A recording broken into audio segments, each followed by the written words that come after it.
वैसे केंद्र में बांकीपुर और दतिया उपचुनाव के नतीजे भी हैं। दोनों जगह बीजेपी की हार हुई। पार्टी अध्यक्ष नितिन नवीन कह चुके हैं कि हार का मंथन करेंगे, लेकिन सवाल है कि इस मंथन से क्या निकलेगा। क्या नए जमाने के साथ सियासी दल खुद को बदलने की शुरुआत करने वाले हैं?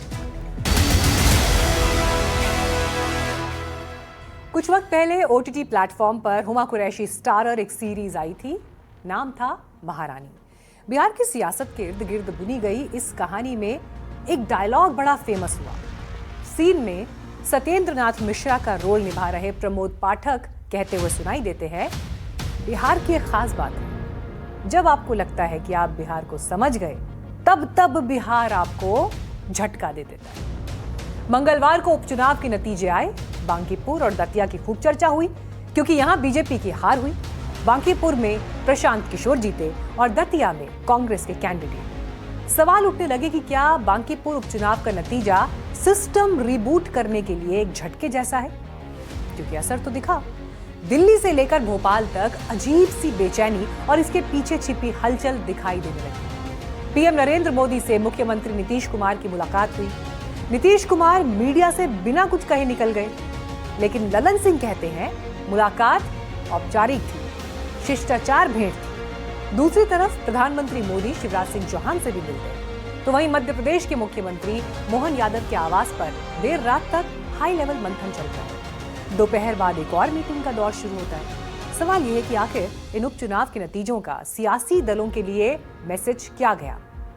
क्या ये सिर्फ 2 सीटों का हार जीत का गणित है, या फिर ये आने वाले बड़े राजनीतिक बदलाव की आहट है? जब तक सवालों पर चर्चा होती, तब तक बिहार बीजेपी और जेडीयू नेताओं के बयान सुर्खियां बटोरने लगे। सत्ता की साझेदारी में छिड़ी तीखी छींटाकशी सामने आने लगी। औपचारिक सिर्फ बैठक और सभा करके इसकी समीक्षा नहीं हो सकती। इसकी समीक्षा होगी कि बड़े स्तर पर नीचे के कार्यकर्ताओं के साथ हम समीक्षा करें। 2009 में एनडीए नीतीश कुमार के नेतृत्व में 17 सीटों पर हम बाई इलेक्शन लड़े थे, 12 सीट हार गए थे। मंजूरी नीतीश कुमार के साथ ऐसा करके किया, जनता हम वोट दिए नीतीश कुमार के, ऐसा हटा दिया। दुखी है जनता। पहले भी बाई इलेक्शन में जब नीतीश जी मुख्यमंत्री थे, एनडीए की सरकार थी, 17 में हम 12 सीट हारते करीब, और जो असेंबली इलेक्शन आया हमारा 2010 में 90%। बांकीपुर के चुनावी दृश्यम का एक और दिलचस्प पहलू आरजेडी की भूमिका से जुड़ा दिखता है। आंकड़े बताते हैं कि चुनाव मैदान में आरजेडी की मौजूदगी जरूर थी, लेकिन नंबर 1 और नंबर 2 की फाइट वाला खेल बीजेपी और प्रशांत किशोर के इर्द गिर्द केंद्रित रहा। तो क्या बिहार का नया बैटल ग्राउंड तैयार हो सकता है? क्योंकि अगर आने वाले चुनावों में भी मुख्य मुकाबला इसी तरह पारंपरिक विपक्ष से अलग किसी नए कोण पर सिमटता है, तो ये आरजेडी जैसी स्थापित पार्टियों के सामने अपनी राजनीतिक प्रासंगिकता और जनाधार बनाए रखने की नई चुनौती पेश करता है। यही कारण है कि अब आरजेडी के भीतर भी चुनावी रणनीति को लेकर मंथन देखा जा रहा है। कई ऐसे चेहरे हैं, जब हमारे नेता के आजू बाजू बैठते हैं तो लोग कमेंट करता है और असंसदीय शब्दों का प्रयोग करता है, वैसे लोगों को गाड़ी से निकाल देना चाहिए, गाड़ी पर नहीं बैठाना चाहिए और आजू बाजू भी नहीं बैठाना चाहिए। जानकार मानते हैं कि इन 2 नतीजों के भीतर 3 बड़े संदेश छिपे हैं। अब केवल बड़े चेहरों, जातिगत समीकरणों या चुनावी रैलियों के दावों पर जनता आंख मूंदकर भरोसा करने के मूड में नहीं है। बांकीपुर का चुनाव एक नई दिशा की तरफ इशारा करता है। आरजेडी भले ही वहां मौजूद थी, लेकिन मुकाबले का केंद्र प्रशांत किशोर और बीजेपी के बीच सिमट गया। दतिया उपचुनाव नतीजों के बाद भोपाल में सीएम मोहन यादव के आवास पर देर रात तक वरिष्ठ नेताओं की उच्च स्तरीय बैठक होना, इसके तुरंत बाद बीजेपी प्रदेश अध्यक्ष हेमंत खंडेवाल ने दतिया के नतीजों का विश्लेषण करने के लिए 2 सदस्यीय समीक्षा समिति का गठन करना, ये संकेत है कि पार्टी खामियों को टटोलने लगी है। एमपी में कांग्रेस जश्न मना रही है, बीजेपी मंथन कर रही है, जो ये साफ करता है कि जमीनी स्तर पर वोटर और कार्यकर्ता दोनों ही अब केवल ऊपरी निर्देशों से संतुष्ट नहीं हो रहे। चुनाव का कोई बहुत ज़्यादा महत्व होता नहीं है, पर फिर भी हार होती है, जीत होती है।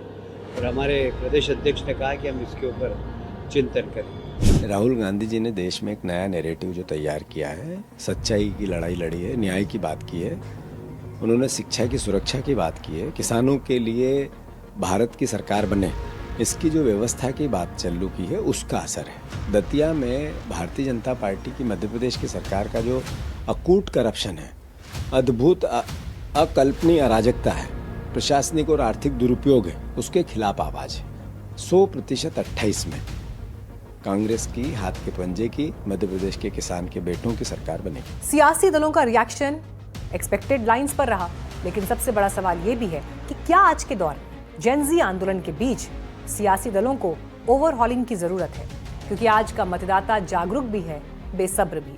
वो अब सिर्फ वादों और दावों पर भरोसा नहीं कर रहा, वो नतीजों का हिसाब भी मांग रहा है। बिहार की जो सरकार है उसका मुख्य मुद्दा अपराध और अपराधी न होकर पढ़ाई, शिक्षा और पढ़ाई, रोजगार और पलायन को रोकना हो, भ्रष्टाचार खत्म किया जाए और जो जनप्रतिनिधि चुनकर आए हैं वो जनता के प्रति जवाबदेह बने, ये हमारा मुख्य मुद्दा है। इसी पर हम चुनाव लड़े हैं। इसके साथ साथ बांकीपुर में अगले 2 से 3 महीने में आपको विजिबल चेंज दिखेगा।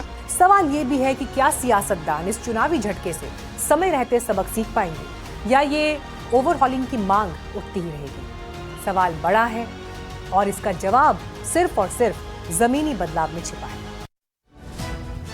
राजनीति भले ही जिस भी चश्मे से वोटर को देखे, लेकिन वोटर अब सियासत के झांसे में नहीं आता। वो नेताजी के लंबे चौड़े भाषणों से ज्यादा उनके काम का हिसाब मांगने में दिलचस्पी भी रखता है। कचहरी में वक्त एक ब्रेक का है, लेकिन ब्रेक के बाद आपको